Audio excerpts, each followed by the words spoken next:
That down, guys, let's get into our main things here, shall we? And let's start off with this. You know, some people, including me to a degree, didn't really believe in Inside Out 2. I mean, I knew it was going to be a hit, but no way did I think it was going to be $1 billion film. And it was. And it started breaking records, and then more records, and more records. And by the end of the day today, Inside Out 2 will become the 5th highest grossing animated film of all time. And in a couple of days, it will climb into the top 20 highest grossing films overall. Boom. Of all time.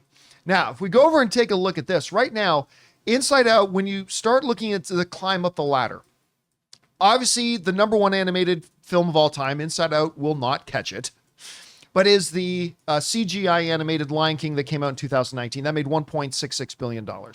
In the second place still is Frozen 2 at $1.45 billion. In third place is the Mario Brothers movie that made $1.36 billion last year. Then in fourth place is Frozen, the original Frozen, at $1.28 billion. Now, with the two asterisks, because as of this second, Incredibles 2 holds on to that number 5 spot at $1.24 billion. But as I said, by the end of the day today, Inside Out should make the $19 million that it needs to pass Incredibles 2 to become the 5th highest grossing animated film of all time, and probably just a few days away from climbing into the top 20 all-time box office list, which is insane. Now, this past weekend, Despicable Me 4 obviously took the number 1 spot. We'll talk about that a little bit more later. But Inside Out 2, that has been out for weeks and weeks, made $30 million this weekend, domestically alone. Mm-hmm. I want to put that into some context for you. And it's third or fourth weekend? I'll say third, but Ray, correct me if I'm wrong. Was this his third or fourth weekend? Regardless, in its third or fourth weekend, Inside Out 2 made more money. This is his fourth weekend. Yeah. On its fourth weekend, Inside Out 2 made more money at the box office than Furiosa made in its opening weekend. Boy. Ooh. For further context, it made more money on its fourth weekend than Fall Guy made in its opening weekend. Again, completely undeserved because I love Furiosa and Fall Guy, but there we have it. That is the kind of run that Inside Out 2 is having. Inside Out 2 took a 50% drop with Despicable Me 4 coming out. And by the way, Despicable Me 4 made an ass ton of money too. But it's just crazy, number one, that this thing came out so strong, almost doubling its box office projections for its opening weekend, and now has proven to have insane legs. Chris, you've seen Inside Out 2. Yep. You really like Inside Out 2. Did.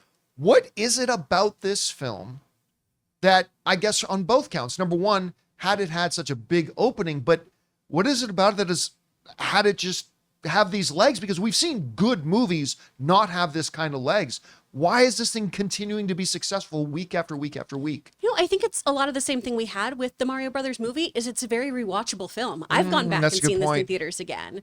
Because I know you were saying when this first came out, Jonathan, how much you liked this one more. And on my second watch, I went, yeah, this is a better movie. Yeah. It really grows. It's really great. When I first saw the film, it was so lovely seeing all these families having little discussions off afterwards of, I can't wait to talk to my son about how, you know, now I can just say, hey, let's take anxiety off the console for a little bit. Or I can't wait to be able to explain this to my kid about how I feel anxious and it's not their fault because it's not a bad feeling. It's just something I have. And I think that's one of the things that makes this film so beautiful is that there's no bad emotions. Just sometimes we need to give them a break from the console. And I think that's why people keep coming back to it too, or at least the word of mouth is getting out there. I know we had a few viewers too, you know, around my age who were nervous about seeing this without kids, going and seeing it on their own. And I think enough people have talked about it that now anyone who has that slight tinge of anxiety is like, no, I need to see this so I can also do something for my mental health today. So I feel like people are just getting the word out. People are revisiting it again. And for good reason. It's a fabulous film. I love seeing it. And it is not a kid film. No. It is a kid-friendly film. Exactly. That deals with a lot of adult issues. And it's just a fabulous, wonderful film. How big can it get?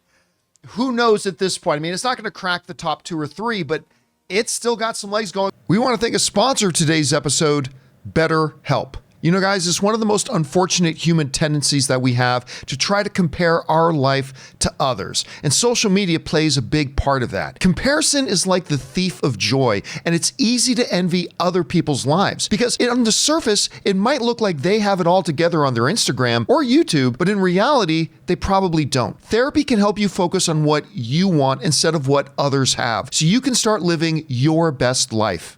Give BetterHelp a try. It's entirely online, designed to be convenient, flexible, and suited to your schedule. All you have to do is fill out a brief questionnaire to get matched with a licensed therapist and switch therapists anytime for no additional charge. So get it off your chest with BetterHelp. Visit betterhelp.com/Campea today and get 10% off your first month. That's BetterHelp, HELP.com/Campea. The question is for you guys, whatever you think, jump down into the comments section below and let us know your thoughts. Hey guys, thanks so much for watching this video. Make sure you like the video, leave a comment, and subscribe to our channel. And don't forget, we have a daily podcast called the John Campea Show podcast, available on Apple Podcasts, Spotify, or your favorite podcasting app of choice. Go and subscribe to it today so it'll be there when you need it.